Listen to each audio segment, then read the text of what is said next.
Good evening, Golden Tee fans. Good afternoon, maybe if you're West Coast. Good day if you're somewhere else in the world.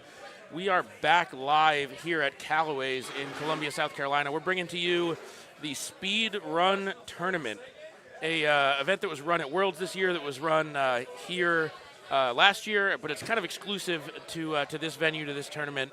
We've got 8 competitors here who are going to be playing in a single elimination bracket, and they are going to be playing the fastest Golden Tee of their lives in an attempt to take home the crown as the maybe not the fastest man in the West, because we're practically in the Atlantic Ocean right now, but certainly the fastest man here at Callaway's and at the Carolina Clash. So we're coming to you with first round action. This will be the very beginning of bracket play.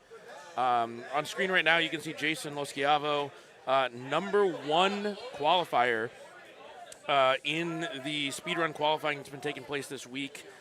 Jason shot a time of 6 minutes and 40.36 seconds here on Acoma Mesa to claim that top seed. And he's going to be looking to carry some of that momentum forward. That was truly a pretty impressive round. And for those of you who are fans of the speedrunning activity, unlike the speedrunning activity at the Golden Tee World Championships this summer at the Palms in Vegas, wherein people had up to 100 rounds of practice to learn every blade of grass, every molecule of wind. This qualifying was done almost entirely sight unseen. So on almost no information, these folks were able to figure out the setup and shoot times in the low 7 minutes, or in Jason's case, 6 minutes and 40 seconds. It appears we have a countdown being explained by Mr. Travis Tressler, and we are off. Okay, so side-by-side action. Jason Loschiavo, Ryan Sparks. We are here on Acoma Mesa, and the key to this game is playing fast, not necessarily playing well for score. So you'll see some unusual strategies. There could be some special balls and clubs in play. There could be an emphasis on trying not to let things bounce, roll, bite, backspin in a way that expends time. You're going to see some locked quick shot. Okay, so on this look, we do not have the easy over-the-top drivable look here on Acoma Mesa number 2. We're having to wrap it around the corner a little bit. And, well, these two players are more than capable of figuring that shot out. Seeing it here for the first time, they decided expediency was the best quality and just sent a shot to get them near the green, make a quick chip, quick putt, and keep moving forwards. These machines are side-by-side. I think you can see both Ryan's and Jason's shoulders in each other's player cam. So out of their corner of their eye, they're going to have a sense of what's going on the other machine. So for those of you who have not seen the speedrunning previously, it's the real-time clock that's running at the bottom of your screen that's going to decide what's happening. These are synced up cameras and feeds. So when the ball goes in on the 18th hole on one of these machines, we are going to have a winner. All right, so a bit of a hurried introduction to the format there. I'm going to start catching up with what is going on with the equipment that folks are bringing to the party here. So Ryan on the right-hand side of your screen playing Cosmos, likely the ball that he played in the tournament today. Jason's playing Stouts, which can be a better ball for score for some people, a better ball for speed for some people. Some sort of issue off the tee for Jason on that hole, slamming a 7-degree into some form of obstacle, but powering forward, makes a couple chips of the putt, and he's cruising through to hole 6. We've got Ryan just a little bit behind here. All right, easy does it from Jason. Nice little putt. He is cruising. Again, for folks who maybe just got the Go Live notification and are tuning in, we got the Speedrun tournament happening right now. Jason Loschiavo on the left-hand side, our number 1 qualifier. Bit of a lead right now. Ryan Sparks on the right, playing catch-up. Acoma Mesa, one of the more scoreable courses here in the 2026 World of Golden Tee.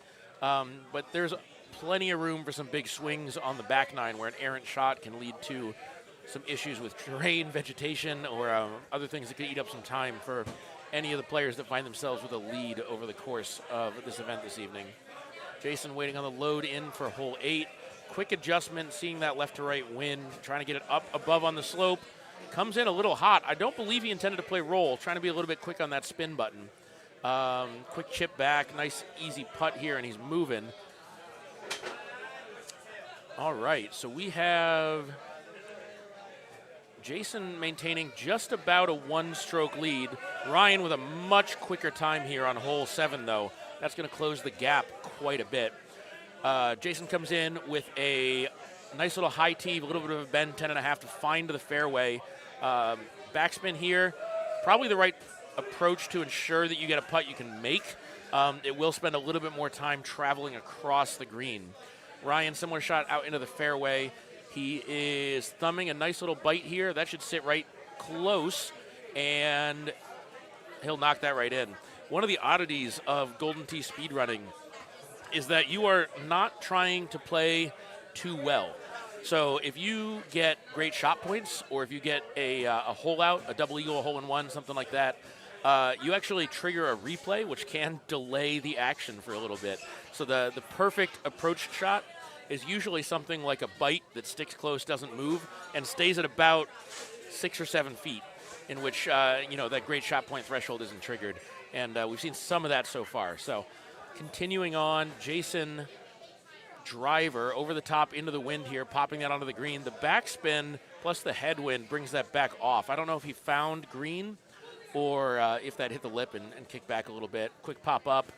And that's an example of the kind of shot you see in the speed running, where maybe from Jason's perspective, there is a click chip there that he could easily make, no brainer, in match play, but it would take a little while to figure out. Easier to just hit kind of a automatic, don't overthink it chip, and then go for the putt. Okay, so Jason putting through the fringe here, quick thummy in to take care of the 2-putt, and now it appears that we have just about a dead heat. So the lead that Jason had has been expended, has expired, and coming into these last 6 holes, we are neck and neck. Jason finding roll again. I don't believe that's the intent. Having a little bit of trouble with the spin control here. We can see simultaneous putts. Ooh, Sparks misses his putt. So advantage of maybe a few seconds to Jason. The crowd getting a little bit rowdy here. Maybe expecting a slightly higher quality of play, but one of the beauties here is that this is match play, right? You're side by side, and you are not playing against yourself as you typically are, or at least as I typically am in Golden Tee. All you got to do is win. Score doesn't matter. It just comes down to time. So hitting into this elevated green, Jason gets it done pretty quickly. Ryan coming in just a few seconds behind and coming down the stretch here. So Coma Mesa number 15 is coming up. Big right wind onto a right green. A water here could be pretty significant and slow someone down. Jason with a beauty. Hangs up in the fringe. That should be a easy putt. Ooh, and it slides wide. So he's playing a little bit more tempo than Ryan here. But Jason has missed a couple shots that I think he would have liked to have, more for the time than for the score. You can see that in the difference in scores here. -18 for Ryan, -15 for Jason Oscava on the left. Using the high ground here, I really like Jason's play because that's a ball that's not going to spend much time in the air or much time rolling around. It's going to really settle in that sand. He's already on the green. He may have trickled over the edge into the rough. Goes for the chip and then sets up a nice putt. Takes the birdie, and it looks like Ryan does as well. All right, so we are really coming down to it. Number 17, let's see what kind of wind we get. So, again, not an easy look. Jason pops it to the back of the green with bite, very safe. I'm not really sure what Ryan's shot was there, if that's meant to be faster in some way. That looked like maybe a bit of an error, maybe clicking left and right to check slope or something like that. So Jason carrying an advantage into 18. 18 here, typically a 5-wood or a 6-wood, sometimes high, just straight over this hill to try to land it close. Jason sitting on the green, ready for the putt to win the match. No drama from a hole out from Ryan. It looks like Jason gets it done in what turned out to be a relatively messy game of Golden Tee, but a well-fought and dramatic Golden Tee speedrun battle. Chris Longino there in the orange T-shirt, really the advocate for and the MC and organizer for this speedrunning event right now. Probably excited by that action. That's what you like to see when there's money on the line and people are really pushing the pace. And he is going to be queuing up our next match for us. I believe we may be about to see Paul Taylor versus Gordy Brown. That's one of the upcoming matchups, the 2 seed versus the 7 seed. If not, then it'll be one of the other matchups. I don't have a bracket to describe for you, But the 3 remaining first-round matchups are going to be Paul Taylor versus Gordy Brown. They're going to be Mike Arrington versus Matt Miller. And they're going to be Brock Temmel versus James Hickey. So very good Golden Tee players, some known for playing fast, some not. But clearly, by virtue of having qualified for the finals of this event, very capable of doing it, when called to do so. All right, so I do not have chat on my screen right now, so I'm not sure if we're getting any questions about the format. I'll attempt to pull that up maybe on a device here just to see if we have any audience participation at the moment. Jesse coming in. Yep, this is Nate Webb speaking to you right now, otherwise known as and better known as Emily's boyfriend. Emily not with us here in Carolina, but much requested in terms of presence. Lots of people not getting the snacks that are typically brought to bear when I'm here with my better half. Okay, so Paul Taylor versus Matt Miller, machine 5 and 6. Matt Miller and Paul Taylor, machine 5 and 6. All right, sorry, pausing momentarily. Pausing momentarily while we figure out the bracket. It will be one of those 3 matches coming to you. Trying to figure out exactly what the order is and how people slot into the second round. I'm sorry, I do it. 7-19 and 7-15. Gordy Brown versus Paul Taylor. Okay, it has been announced. So we have Paul Taylor versus Gordy Brown coming to you. Gordy knew it. Gordy's standing at the machine. And Taylor was also, kind of ahead of the announcement in the room. So very, very ready to go. Yep, checking the machine, making sure that the ball is ready to spin as fast as these guys are about to play. Two of our 8 qualifiers here in the speed running tournament at the Carolina Clash, the Power Events Golden Tee Tours tournament here at Callaway's in Columbia, South Carolina. Paul Taylor, you can see about his left shoulder on the edge of your screen right now, our second place qualifier for this event, having played his qualifying round in 6 minutes and 44.6 seconds. 60 seconds. Featured in the middle of your screen right now, challenging the rest of the world to verse Detroit via his T-shirt. You can see Mr. Gordy Brown, who qualified 7th with a time of 7 minutes and 19.83 seconds. Paul Taylor in the very interesting shirt. You can see him checking his phone, making sure that everything's set up and good to go on the side of your screen there. Paul Taylor was the winner, I believe, of the Golden Tee tournament at the 2024 World Championship. Certainly someone who's known for being able to play fast. Also somebody who in both speedrun formats and conventional Golden Tee is well known for employing some interesting and alternative strategies and equipment to both boost his game and entertain the Golden Tee audience that he's playing in front of. So he may be bringing to bear here some different balls, either darts or something that really limits the roll to save some time. We may also see from Paul some heavy use of clubs like the chipper wedge, which is a very low loft, low drama club to use around the green to try to toss the ball towards the hole. I do also know that Taylor's been doing some pretty extensive experimentation with the new shot formats we have in the 2026 update for Golden Tee. New this year, if you can find an updated machine near you, we have the option to employ punch and flop shots, and we might see them as we start. Okay, so 2 low loft shots off the tee. Gordy Brown a little bit quicker on the second shot, knocking it onto the green. 2 quick putts here. I believe our streams are well synced up, so advantage Gordy by a second or 2 on number 1. I think as we saw in the previous match, though, anything is certainly possible here, and some big shakeups are likely to happen. All right, so Taylor takes a close look at the full around the corner there, plays a nice C2, sticks the green, gets the eagle. I think we saw in the previous match players hammering the shots out without pausing to think, and that certainly saved them time on some shots and cost them when mistakes were made. So a little bit more of a deliberate process on number 2. Well, Paul Taylor and Gordy Brown set up the fulls to get them onto the green. Here on the 3rd hole, Taylor misses the green, makes a nice little chip onto the surface, puts it in, and we are moving along. Gordy Brown, I would say follows suit, but I think he might have stuck the green off the tee. All right, so longer look here, 606 yards on Acoma Mesa number 4. Obviously, a hammer driver out there, lots of options to reach the green. Talo, fairway, green, uncharacteristically leaves that putt a little bit low as it comes around the corner. Nearly synchronized sinks there, so we are neck and neck proceeding to the 5th hole. All right, so time to catch my breath and check in on equipment. So Paul Taylor on the left-hand side of your screen is playing the Dart golf ball. Not one I'm an expert in. I do believe I used it to qualify for the World Championships in the Last Chance qualifier about 16 months ago. If I recall, its primary characteristic, the reason you use it is that when it hits the green, it sits. It doesn't roll forwards. It doesn't roll backwards.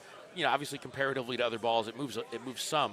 But in this format, saving those few seconds of the ball rolling around the green can be big. Talo, bushwalking it right now. 2 chips, no putts, so limits the damage from that errant shot off the tee. Checking his phone there. I don't know if he's checking in on the comments and stream. Certainly feel free to say hi. Or more likely maybe checking the clock or other things that are going on as he's perusing some form of information there. All right, so Gordy pressing the pace on the green, in the hole. Not a lot of complexity to that setup.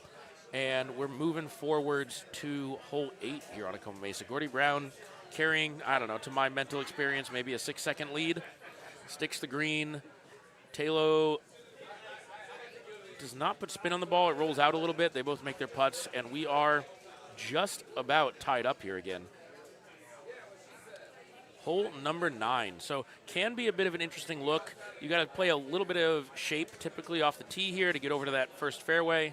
And then from that point, it's pretty straightforward. Gordy Brown maybe clipping something on top of the mountain. Apologies, my eyes are on the left side of the screen. Chips out, and just like that, that's the vagaries of speed running.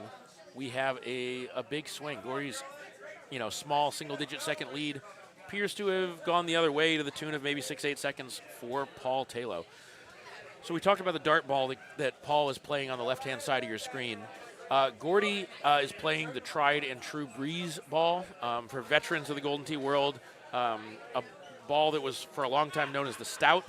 Its hallmark characteristic being that it reduces the amount of wind experienced, and that can represent a time save in terms of the flight of the ball in this speedrunning format. It can also save a lot of times in terms of the thought process of trying to puzzle out what to do off the tee. When your ball doesn't experience much wind, you don't have to do all the math and figure out what the wind's going to do to the ball in the air. You just hit it. So he's going to be trying to use that simplicity to close the gap here as we come through the closing 7 holes now of Acoma Mesa. And we have Paul Talo with what was about to be just about, I think his went in first. That is a one-hole lead for Paul Talo coming into, for him, these last 6 holes. Gordy with 7 to play. All right, so I do see a couple of things in chat I'll address after the round, but there is not a lot of time in these matches. Pedal is still to the metal. Paul Talo continues to be 1 hole up. Goes for the longer approach here off of the tee, down to the low ground on Acoma Mesa number 14. Shot up the hill here. That backspin should snuggle up pretty quickly and set him up for the putt.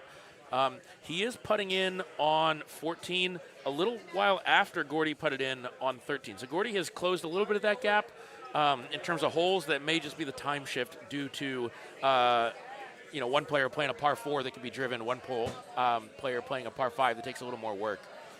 Paul Talo not activating great shot points there somehow. Maybe he was within 80 yards, or he maybe just clicked through it faster than the eye can see, being frame perfect in the speed running world. All right, good layup here from Talo. Takes a little bit of a roll down the hill, but the darts minimize the damage. Gordy getting himself in a little bit of trouble. Lots of Gordy Brown fans out there. I do think this is, at this point, Talo's match to lose with limited holes remaining and with a pretty significant lead. Okay, so we have Paul Talo in the hole on 16, Gordy Brown in the hole on 15. Gordy would have to play 3 holes to Talo's 2, and that's not happening unless Paul opens the door. no drama there on 17. Nice little short par 3 landing right by the pin, but outside that great shot point radius. And he is on to 18. I expect with darts that we're going to see maybe a 5-wood. Yep, up and over the hill. Just toss it on the green. No spin required. It sits nice and pretty. And with that, Paul Taylor, our number 2 seed here in the Golden Tee Speedrunning Tournament at the Carolina Clash at Callaway's in Columbia, South Carolina, will be moving on to the second round. Good effort from Gordy Brown. A couple errant shots and maybe a bit of a disadvantage against Paul Taylor. Is very specialized, very tested at the World Championships of Golden Tee's speedrunning events the last 2 summers. Very tried and tested approach to Golden Tee speedrunning with the dart golf ball and with some good decision making. So, woo, catching my breath. I love calling 15-minute per person matches, so 30-minute matches. 2 simultaneous 7 minutes games is a bit of a stretch. So I do see in chat a question about why we are not streaming the seniors tournament rounds.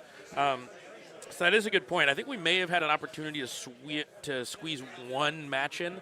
So the seniors tournament is tomorrow. That's the 55-plus tournament that will be starting early tomorrow. With a pass to the 2026 World Championship on the line. Really cool opportunity. That event is officially tomorrow morning, but because of the size of participation here at the Carolina Clash this year, we played exactly 1 round of the seniors tournament this evening, and that was done as qualifying was wrapping up. So you're not missing any of the senior tournament action right now, the 55-plus tournament. That was 1 round that was played, and that will be resumed tomorrow morning, I believe at 10 a.m. So we will be bringing that to you tomorrow morning. Okay, so we have match number 3 out of 4 first-round matchups. We have in the center of your screen Mr. Matt Miller, our 6th overall qualifier for this speedrunning competition. He, yesterday, or maybe earlier today, shot a 7-minute, 15.70 second round to secure him that 6th spot. On the right-hand side, Mr. Mike Arrington coming in at, I believe, 6 minutes and 49.84 seconds to get the 3 seed. So Mike coming in with the better time in the qualifier. Well known to me, because I believe at the time that Mike shot it, I was the 8th seed, and he pushed me out. So not that there was much question that was going to happen, but he certainly has the ability to play a nice, quick, clean game. And I expect to see some great, fast Golden Tee from both of these players. Travis Tressler explaining the start procedure by which he's going to count down the players, what they're allowed to do in terms of setting up their tees within the box. I believe maybe being allowed to pull back their club and having to wait for the countdown to be able to strike the ball forwards and begin this match. All right, so they appear to be setting their balls up on the tee, placing their golden tees, selecting a tee height and a club, and getting ready to go. And as we go live, we see a couple different approaches. So we do have the names getting swapped around for you here as the players kind of adopted a different seating side of the screen from the previous match. And we saw 2 different, very, very different strategies off the tee there, right? So we saw a player try to hit what would be considered the golden tee shot in match play. A big, long shot close to the green for the chip. And then we saw a quick layup for another quick shot into the green. Less chance of holding out or great shot points, but potentially faster. Okay, some big cuts coming in. One more successful than the other here on a Costa Mesa number 2. Mike is chipping. He sticks it very close and puts it through to ensure there's not a significant time loss. So both players finishing up hole 2. We have stout balls being played on the left-hand side by Mr. Matt Miller. Bites one in and we might have a quick putt. And my eyes tracked over a little bit too slowly to check. But judging by the color, I believe Mike Arrington is playing a Cosmos ball, a little bit more distance, a little bit more challenge with the wind, maybe a ball that he's more accustomed to playing on this course and tries to use that kind of customization to get him farther along. Okay, so both players going left off the tee here on a Costa Mesa number 4 and tossing a lofted club up onto the green. On the right-hand side, some excellent button work from Mike Arrington to make sure that triggering the great shot points there and triggering the replay does not cost him much time. Skipping it, within a small fraction of a second. as we continue forward. So Matt Miller, low loft off the tee. Both players sitting pretty looking into this uphill green. 2 nice shots, sticking them within about 25 feet, easy putts. And we are synchronized swimming our way through this first third of the match on a Costa Mesa. So 2 great players right now. Both of them, again, for anyone who just tuned in, trying to finish 18 holes in the shortest time possible, not playing for score. So you may see some interesting shots here where players are hurrying and maybe accepting 2 putts instead of 1, a chip instead of a putt, or a laying up in a case where a more complicated shot could get them to the green. Left-hand side of your screen, Matt Miller taking what I think is the conventional route. I mean, what do I know? There's a reason I'm broadcasting, but here on a Costa Mesa, going down the fairway, Mike is out in the desert to the left, playing a nice shot that actually plays pretty nicely with the wind and setting up a putt, tracking, maybe about 5 seconds behind Matt as we move into hole number 8. Nice little drivable par 4 here. Matt flirting with the back of the green, the edge of the green, but setting up a nice putt. Mike tracking another one in close, losing maybe a couple tenths there on that great shot point banner coming up. Again, I mentioned it earlier, but a lot of these players attempting to be close, but not too close on these shots, just to save those precious seconds. Not trying to be too congratulatory on the great shot point banner coming up on the screen. All right, so easy find for the fairway here from both players. Tossing uphill, Matt Miller's turn to get some great shot points. So, there's fast golden tee, there's good golden tee, and then when you have the best in the world playing, you get fast, good golden tee, and we're seeing quite a lot of that going on right now. 14 under on a Costa Mesa. I can say at a third this speed, I would have loved to have played half that well earlier today in my qualifier. So Mike's shot, right-hand side of your screen, skips into the rough. Nice little chip here and straight into the hole. Okay, that was about as fast as a putt. So no advantage really gained from Matt Miller's nice tee shot there, finding the green. Okay, so checking in just past the halfway point coming into hole 11. Interesting long par 5 here in which the second shot, both players going to the fairway and going to be, launching kind of mortar style, a ball into the air, tracking it down onto this green.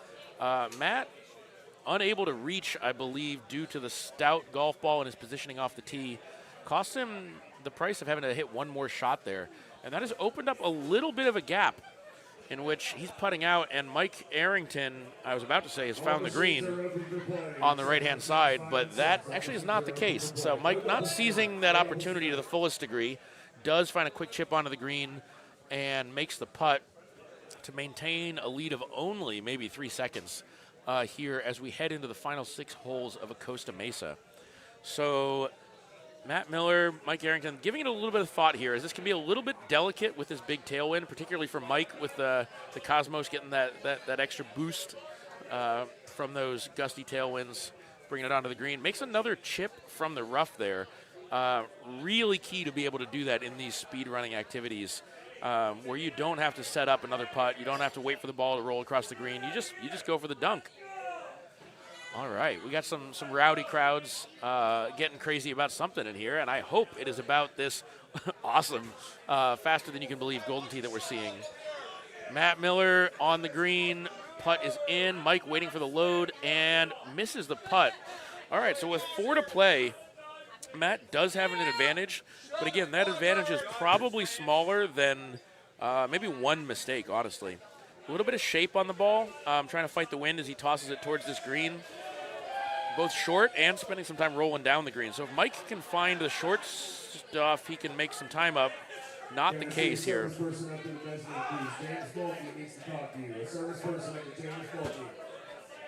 Okay, so both players struggling a little bit on this hole. Opportunities lost for both players, honestly, as their opponents struggle a little bit. We have Matt with a little bit of an advantage coming in here to hole 16.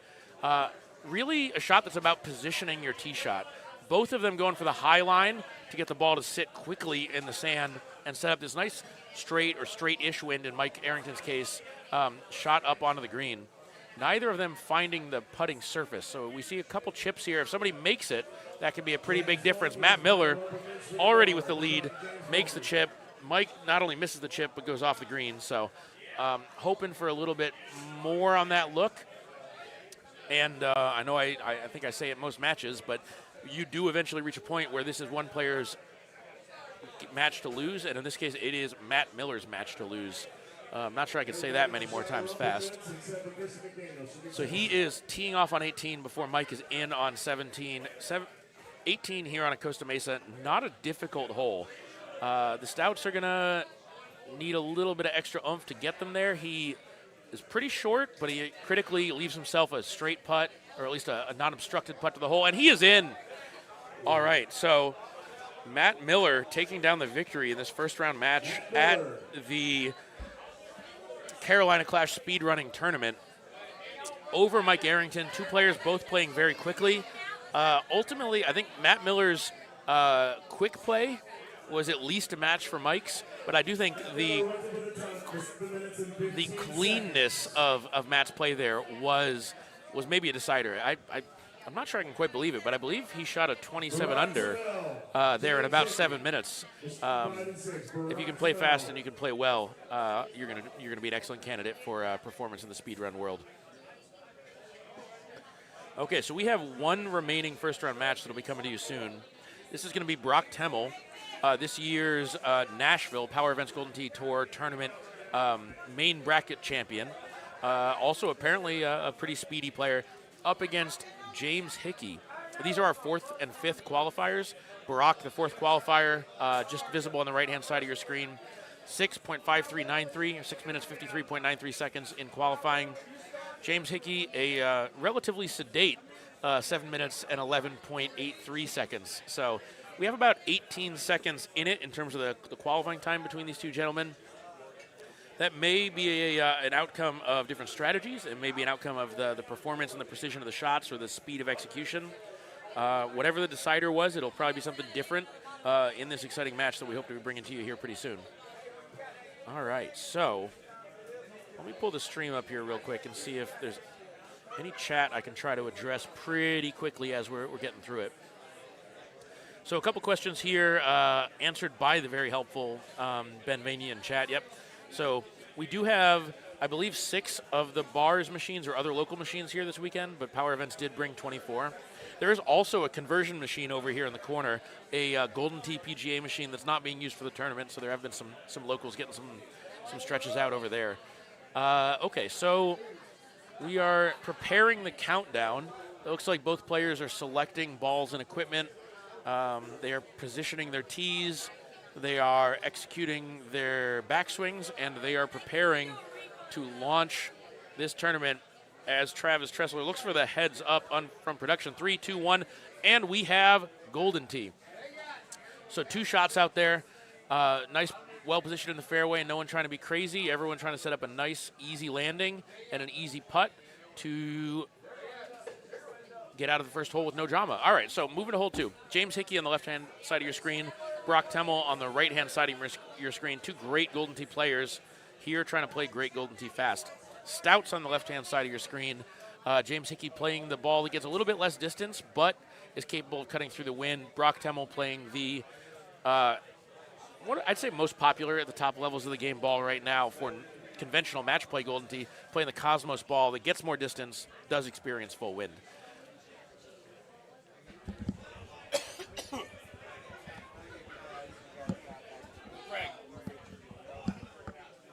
All right, so apologies for that bit of a coughing fit as I try to survive a long day of talking, drinking, and overthinking, as I like to describe my approach to Golden Tee. Okay, so relatively in sync, both players kind of making eye contact, having some fun, chatting a little bit as they kind of get to experiment in this different format.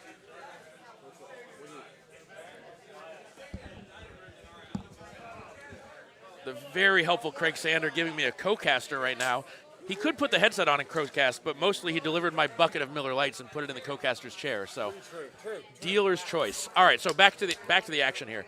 Okay, so Brock Temmel getting a slight advantage through the first 4 holes, teeing off on number 5, taking a longer tee shot to get some closer to the green to try to better position number 2. Hickey tossing it up, a little bit of backspin on that 6-wood should snuggle in nicely. Still about 3, 4, 5 seconds behind. I'm not a chronograph, just a commentator. As we continue to move on. Okay, so Brock coming through with a pretty high loft shot into the green here. Sticks it at about 12 feet. Nice little putt. No damage done. James Hickey, slightly longer, accidentally triggers a replay by trying to hammer that start button a little bit too early to try to set up for the second shot. And I believe the advantage here is expanded a little bit. We'll call it 6. We'll call it 7. Maybe we'll even call it 8 seconds. And Brock, I watched Brock qualify. Brock Temmel here on the right-hand side of your screen. I watched him qualify for this speedrunning event yesterday. One of the things that I think I said that most people understood and took the right way is that, like, when Brock Temmel hits a really fast time in speedrunning, it's notable for how much he makes it look like he's playing slow. It's not frantic. It's not over-exaggerated. It's not crazy. It's just smooth golden tee. Somebody can correct me in chat. What's the old adage? Slow is smooth, smooth is fast. I think that's what we're seeing from Brock Temmel right now. All right, James Hickey with the putt closes out hole 8. Maybe, maintaining that same small gap, that one mistake gap behind Brock Temmel as we go to this high lofted curvy shot to the fairway coming off here on this par 5 here on a Costa Mesa. Brock already on the green, finds just the edge of the fringe, easy putt, and they are progressing. James Hickey tries to save the time by just holding it out on the fly there for the double eagle. Very close matchup here. Two players playing well, playing quickly, not looking overcome by the moment in any way. Not that we would expect that from any of these players. Brock Temmel, great shot there on the right-hand side to stick it close on what is a pretty long and difficult par 4, I believe, and one that is extra difficult with stouts because of the distance. So James Hickey finding the back of that dune, unfortunately, and having to hit a handful of chips here now. A very odd result on that first one out of the rough to try to get into the hole. And we have opened up a larger gap now. I would say this is significant enough to say that Brock Temmel is coming in here with a pretty significant advantage as we push through this back 9 of Costa Mesa. James Hickey, left-hand side, in the rough. Going to be another shot that comes up short here and is looking for a chip through that bush onto that downhill green. A little bit of long putt record chasing from James Hickey here on the left-hand side about to ensue. 77 feet, non-turbo, rides the curve, and just slides by the uphill side. That is, that's unfortunate, not what he would have been looking for. So we have now about a one-hole gap in it. That is where this match is. And unless Brock Temmel makes a significant mistake, that's where this match is going to stay. Maybe Hickey will find some really fast play here for us. I'm hoping to see something. All right. Chip, putt, down. Brock with an uncharacteristic miss on a chip that he gave some thought to instead of just tossing it out there. Not a long pause, thinking about setting that chip up, so still in quite a good spot. Hickey, no spin there. That tailwind onto the downhill. Allows that to chase out for a little while. Chip doesn't go, putt goes. So now he's actually only more a shot or two behind Brock, I believe, which has tightened things up a little bit. Temmel playing the low ground position off the tee, trying to set up a shot into the green, sets up a putt. Hickey also playing that low ground spot. We're seeing a lot of that right now, which makes me think I'm playing this course the wrong way. Hickey on the green, bite, stout settle in there nicely. Quick putt, quick putt, quick putt. And he is in the hole maybe a mere second or two before Brock goes off the tee. Brock Temmel here, waters 15, a pretty challenging hole on a Costa Mesa. Chip here that can matter. He finds the putting surface.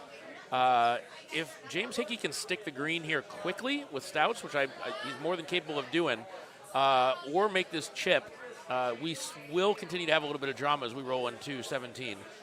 That, unfortunately, I think puts it all back in Brock's hands. Brock Temmel coming up really short off the tee here. Big headwind in the rough. He's got to hit this quickly and not go for the green. Yep. There might have been a miracle shot available there, but the time spent figuring it out would be better spent setting up this much easier shot and sticking it right in close. Okay, so we have a little sand wedge chip just trying to be, I was going to say good, but no, it was perfect from Brock Temmel as he kind of keeps pressing the advantage. Forcing Hickey to attempt to make a mistake. You can see Hickey taking looks to his left, trying to gauge the state of the match. Brock Temmel, all within his control. 17, really the last chance for a big mistake by Brock Temmel to open this match back up, and he was clean. So shot here, headwind shot on number 18. We're going to have a high 6-wood coming in.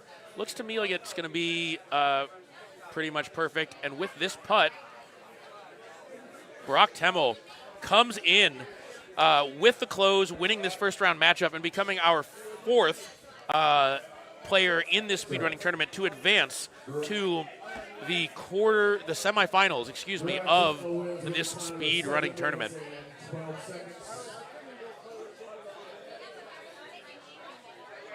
All right. Wow, exciting action here. 7 minutes and 11 seconds the time there from Brock Temmel. So slightly slower than his qualifying, but very, very fast.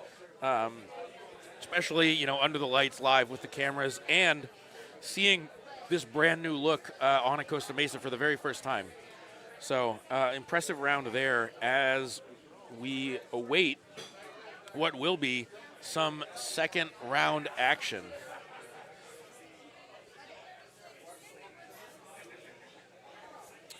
Okay, so we have players preparing to get after what I believe we'll know pretty quickly for folks who are tracking the wins on these individual holes.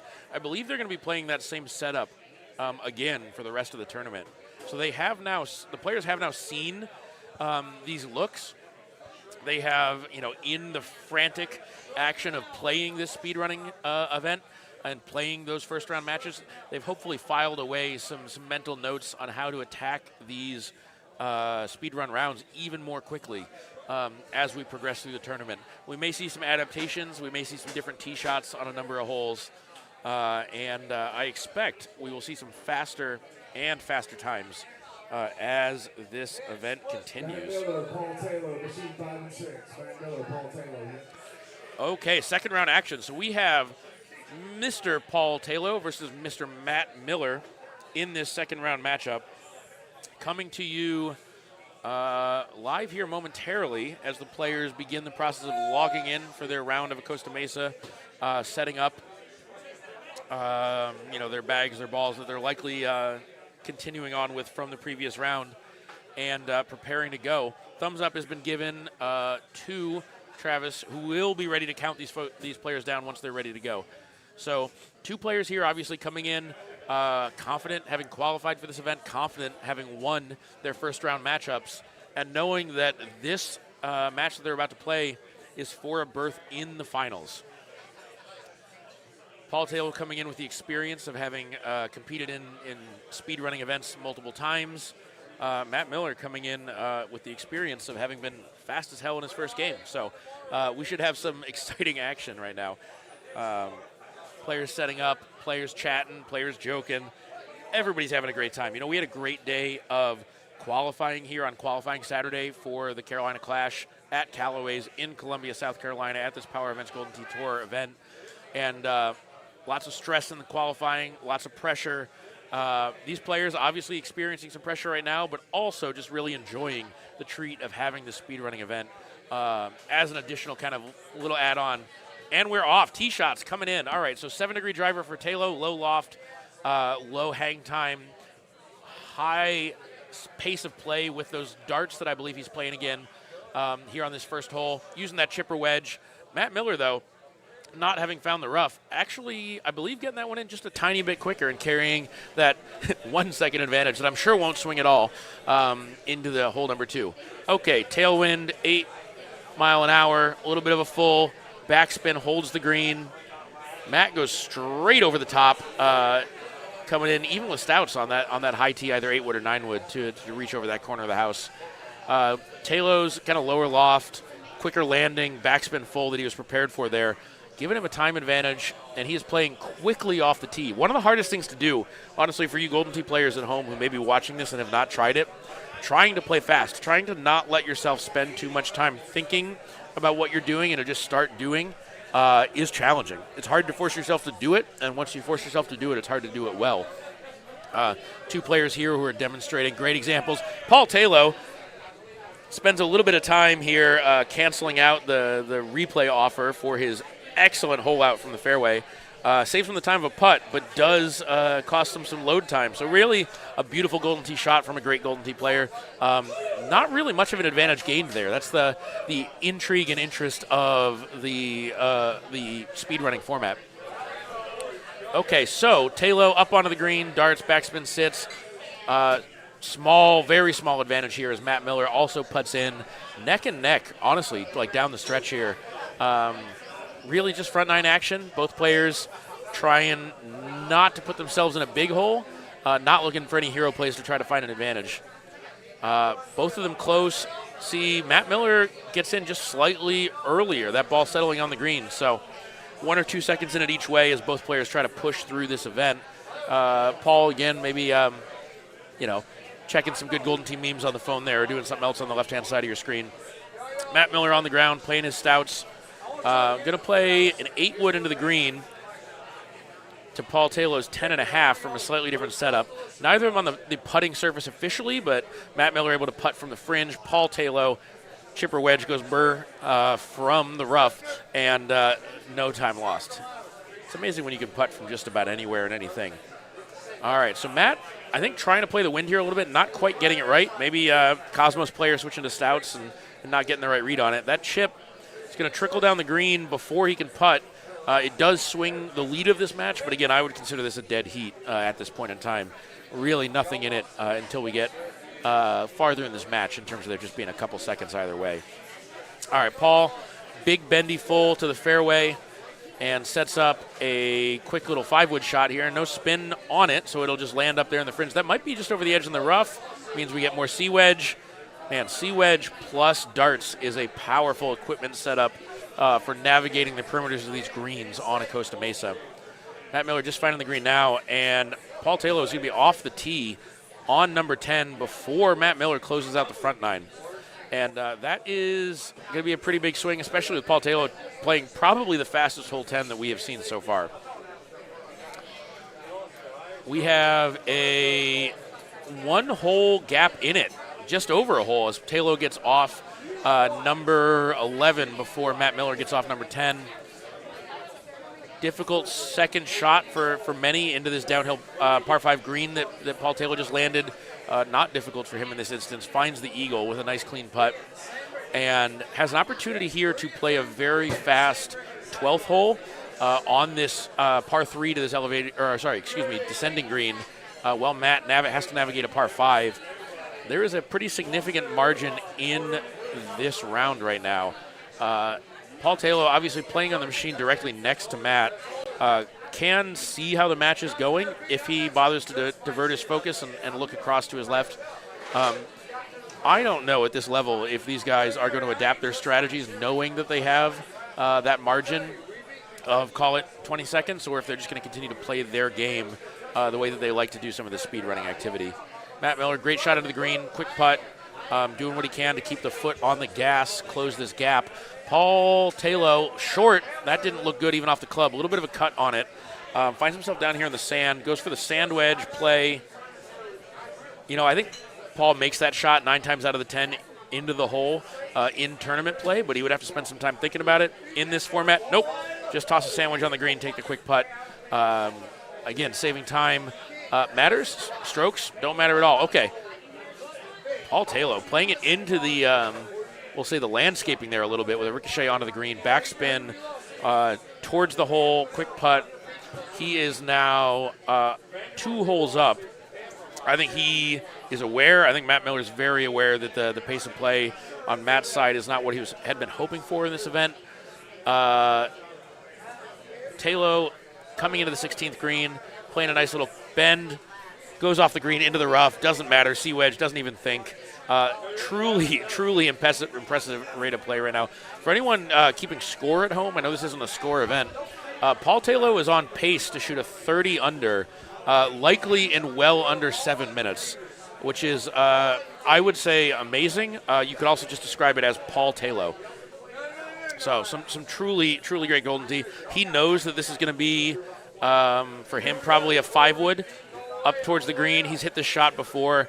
He's going to land it right near the pin, and he's going to hit this in to shoot a 30 under in 6 minutes and 11 seconds, which is frankly insane. I'm pretty sure, to bastardize a conventional kind of analogy, Paul Taylor was both the unstoppable force and the immovable object in that match. Matt Miller was not playing slowly, but that is truly ridiculous. Some disbelieving faces in the room, and we now have another semifinal match about to come to you for somebody who's going to have the privilege, the honor, or the horror of having to try to follow, trying to earn a spot in the grand finals against Paul Taylor, who just pulled off that ridiculous performance. Frankly, I'm not even sure I know what to say. So, again, I don't know how many folks are tuning in right now. Feel free to toss some questions in chat. I'm checking in between matches. It's a little bit too fast and frenetic while the game is going on. To Patrick's question, yeah, the overall finish is the only goal, the time. It's whoever's ball hits the 18th cup the soonest. Score doesn't matter, which makes the 30 under that Taylor just shot even more ridiculous. So truly great performance there. We got Taylor Swift comments in chat coming through. Yep. Actually, a player name that Paul Taylor used for a little while. I remember from some tournaments, maybe a year ago, maybe more often than that, but just one that I recall. Okay, so semifinal action here. This second semifinal at this speedrunning tournament. Carolina Clash, Columbia, South Carolina. Callaway's great sports bar hosting us. Great staff, owners, everyone. Great local patrons just engaging in the game and hosting us here this week. This is the second semifinal. Brock Temmel against Jason Loschiavo. Players setting up, and we are off the tees. 8.5 drivers for both guys here. No low-loft, 7-degree, time-saving shenanigans. Yeah, again, hit, don't think, especially on an easy flat green shot here. Brock Temmel pushing the pace. Nice little easy putt, just flicking it at the hole. And we have two players clean and fast through the first hole. All right, so we've seen these players both play once. We do have Brock Temmel playing Cosmos again here on the right-hand side as he bends this up and over that building, hotel, domicile, film set to find the green here on number 2. Jason also finding the green. Longer putt, but he doesn't have to give it much thought. Rams it home. And we're headed to the third tee. Jason just a little bit more time spent and tees off here just a little bit later. Sticks it nice and close. Ball settles quickly. Brock is in the hole. Jason's in the hole. So tempo is up. Interest is up. We got some folks in the background watching. We've also got some folks coming around the AV booth here, kind of watching on the monitors to get this great view that you all have at home of these players playing side-by-side action here in this speedrunning tournament. You know, here on these early holes, you're not seeing much of a difference between what I would consider best score Golden Tee strategy and best time Golden Tee strategy. They're both playing very well and very quickly. Expect to see some alternate strategies maybe here as people try to find some time and hit some quick tee shots, maybe leave them short, hit a quick approach, hit a putt, instead of going for the hero play. Brock Temmel sticking that close, 15 feet, short enough putt. You don't even really have to think about the slope on most of these front 9 greens. And Jason in as well. Another just neck-and-neck match. I think we've seen a lot of these so far where it stays very close until somebody finds a way to break it open. Great shot points from, I thought, both players. Definitely both players there. And we continue on. It does appear that Brock Temmel is slightly ahead coming off the tee here. Both of them positioning here on the right-hand side fairway to set up a straight shot into the green, left slope, right wind. Don't have to give it too much thought. Toss it down there. Brock Temmel gets blown right into the sand, and Jason, getting lost here a little bit geometrically, but I believe came up short in the sand. So both of them having to add a chip here. Both opens the door for their opponent. Both of them stub their toes on the doorknob inexplicably and continue on level pegged here into the second to last hole of the front 9 of a Costa Mesa. Jason Loschiavo just tosses it out there. Brock Temmel, a little bit more shape and backspin intrigue on that to try to hit a good shot, ensure the one putt and the moving on to the 9th hole. Both players 11 under, both players nearly tied. Both players in the tee box of the 9th hole, setting up a shot, a little bit of shape, a little bit of height, find the short stuff, and then hit a usually like a mid-wood into this green.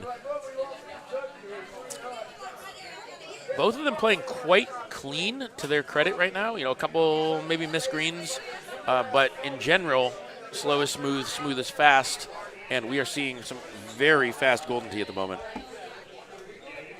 Okay, so long look for the stout players here, but not too long.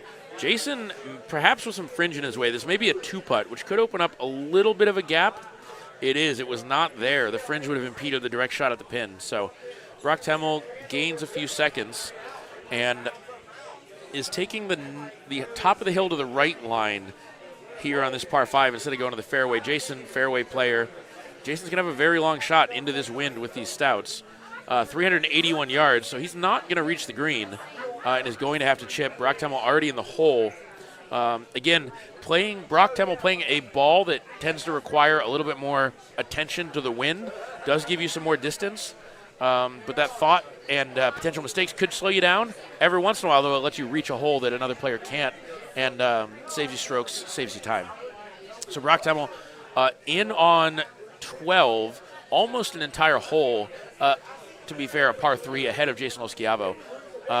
Can hit this up and over the hill shot into the par 4, bends it around with backspin. I like that shot. I don't know if I could have found that shot that quickly. My shot's a high tee over the hill, but again, the high tee shot is going to burn a little bit more time. Brock keeps it nice and low and just whips one towards the hole, gets the putt in there. Jason definitely having closed some time here, though. I believe he's playing pretty quickly. He'll be looking to get onto this 14th tee and get his shot out there in a pretty small amount of time. So Temmel, his ball chased around the fairway there for a little while. Looks like Jason's is doing the same. And let's see Jason's shot here. Yep, perfect. Only maybe, 5 to 8 seconds, 8 to 10 seconds in it right now, which is one big mistake, a couple small mistakes. And speaking of potential mistakes, we have this shot into the 15th green. Brock Temmel's backspin carrying him off the green, chipping under pressure. He goes for the flopped sand wedge backspin, actually something I've been hitting a fair amount, but it does not pay off, and it results in him having to have another chip. And out of nowhere, Jason Loschiavo, with clean play on the 15th hole, has the lead and is teeing off first on this all-important par 5, number 16, on a Costa Mesa. Jason, high ground, sand, the ball sits quickly, already hitting his second shot, looking to find the green. Oh, okay, he's going to have to recover on the right-hand side of your screen, get a chip and a putt as quickly as possible. That has allowed Brock to gain a little bit of time if this putt goes in, and it doesn't. All right, Jason, 2 holes to play, par 3 17th, par 4 18th. Stouts make this 17th hole a little bit easier. Jason having the advantage there, at least in terms of difficulty, maybe not in terms of time. Hits the putt down the hill.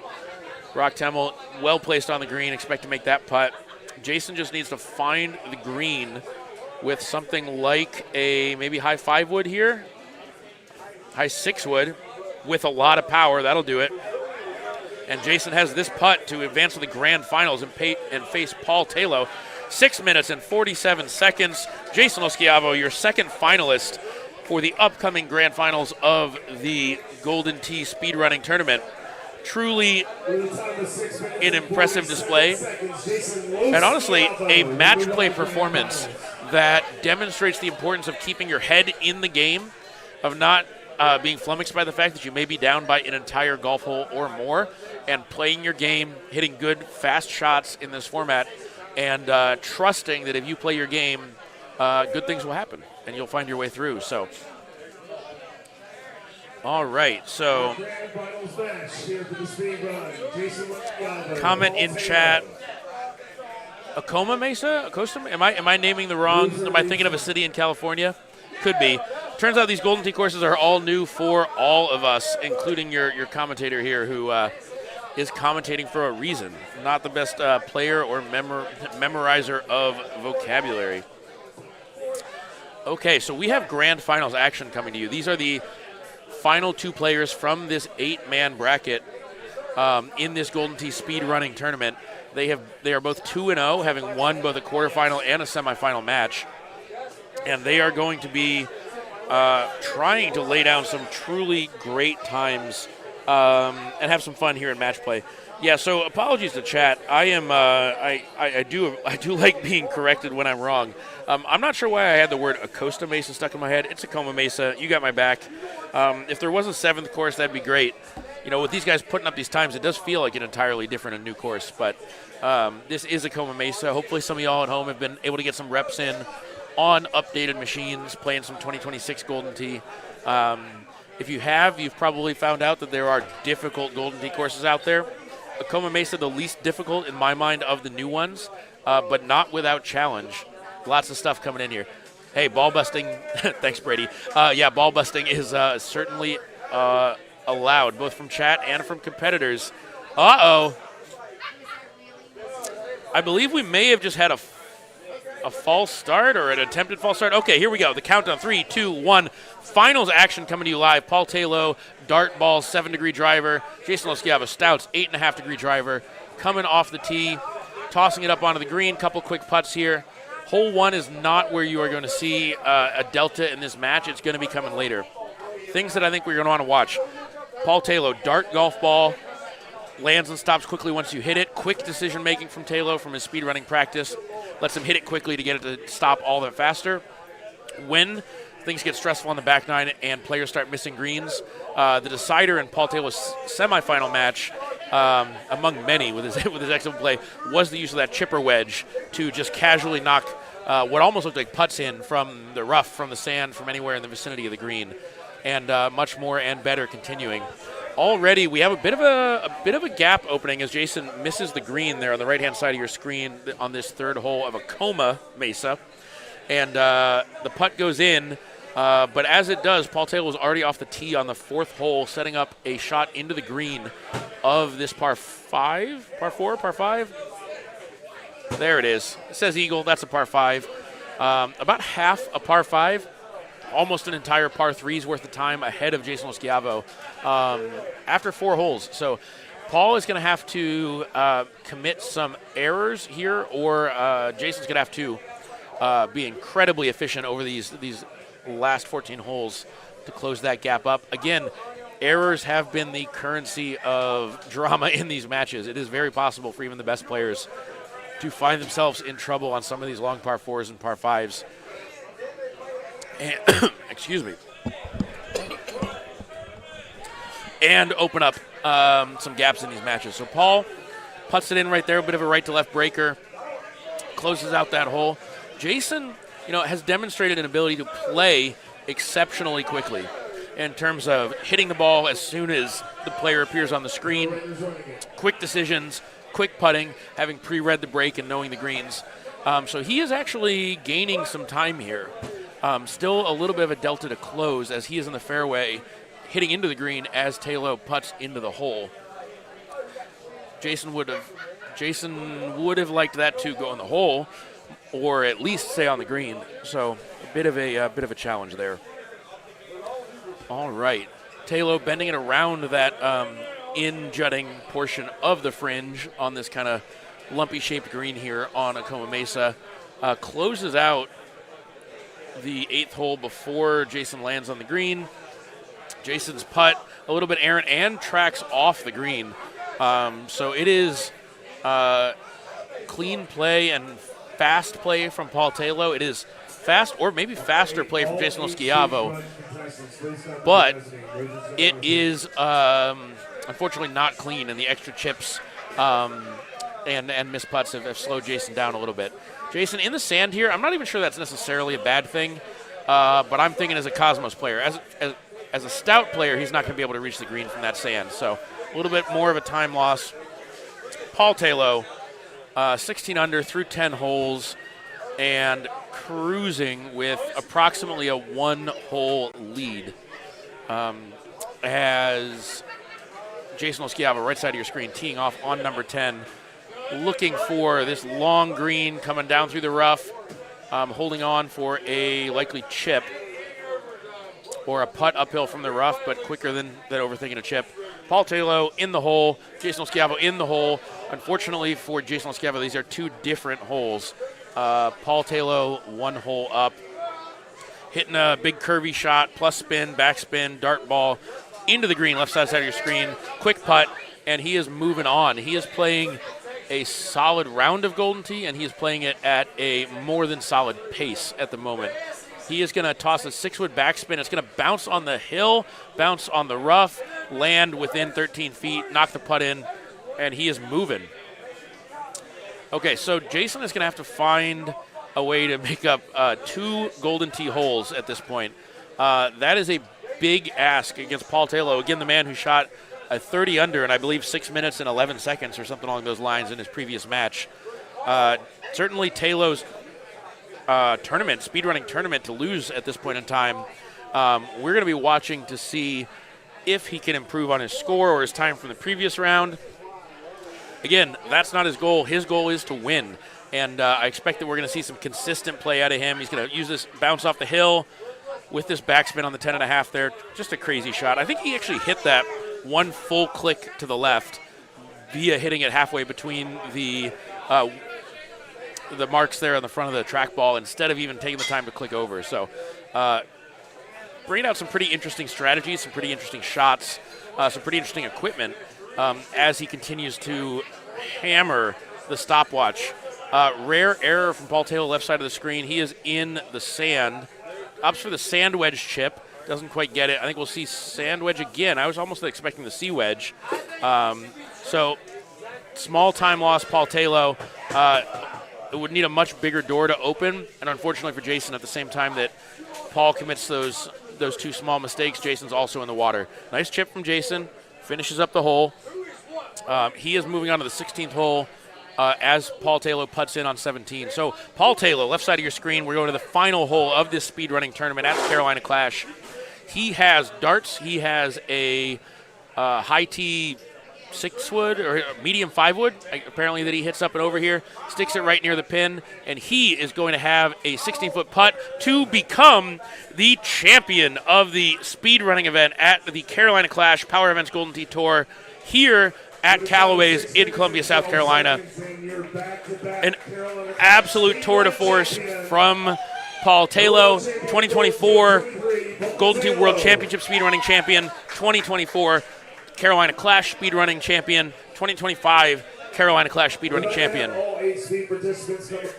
Thank you all for joining us. This has been a excellent day of Golden Tee here. We had qualifying.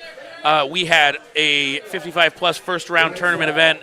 We had this excellent speedrunning tournament. We got to see Paul Taylor play some of the fastest and best Golden Tee on some of these brand-new 2026 courses. Thank you for joining us. We'll be back early tomorrow with some tournament action for the senior tournament. We will have the purple and pink brackets. We will have the gold bracket. You know where to find us because you're watching us right now. This has been Nate Webb chatting. Before I sign off, I want to say huge thank you to all of our hosts here at Callaway's, the owners, the staff, the local bar patrons who have developed a love for the game. I want to thank you all for watching, and I want to say good night. Cheers. Mike Harrington, I need to see you, Mike.